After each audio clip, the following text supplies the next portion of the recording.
heritage is the living presence of the past.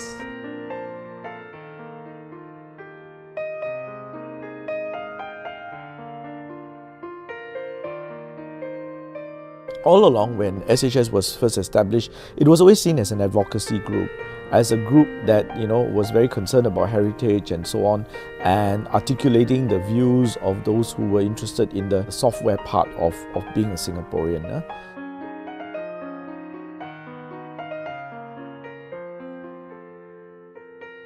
So when I was president, we did a very tightrope. We tried not to cross into adversary territory. Because the government is, unlike now, we take criticism a bit more openly, prepared to accept. At that time, they just don't accept any criticism. So it's the line drawn is, we keep on having to discuss. If we have this program, what is the reaction? How do we deal with the reaction?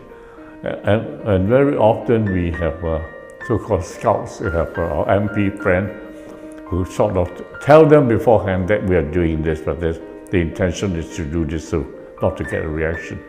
So it's a very delicate relationship.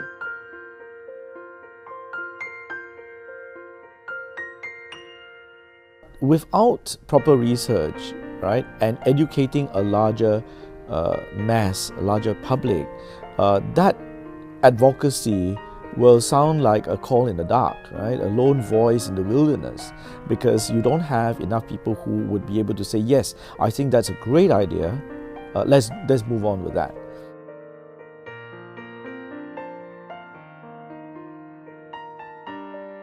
Now, we've always published books.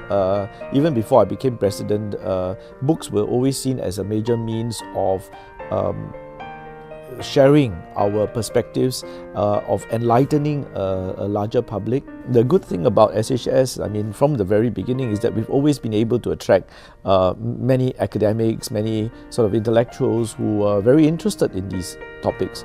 More importantly, people with a great passion for the subject. Tours, local tours we did last year with NHB. We organized 6 tours in 6 months. The first tour we did was the one on KTM, and that was very successful. I think that was what made a lot of people very interested in the railway station. We had a lot of help from the Chinese media. Xiao Bao and also the Channel 8 News featured us. I think that rekindled a lot of memories for people who used to travel on the trains, and people who never travel on trains, they became very interested in it.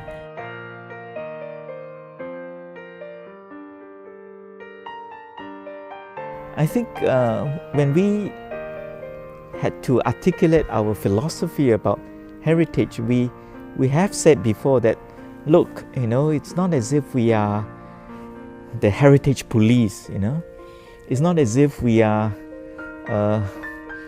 purists to the point where we do not recognize that, life moves on. When with social media, with all the blogs and everything, Facebook, it's a lot easier to disseminate, and I think young people are getting more involved.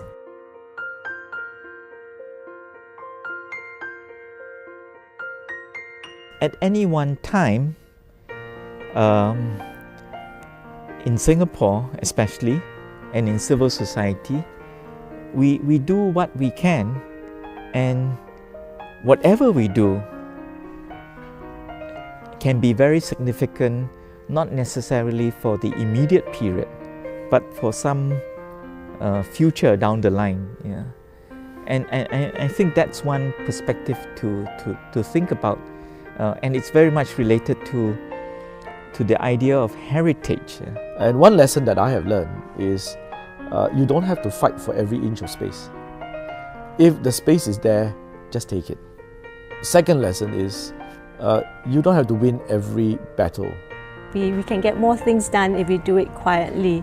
And I think this is what one of the vice presidents many years ago said, that you do it quietly, you speak sensibly, people will listen.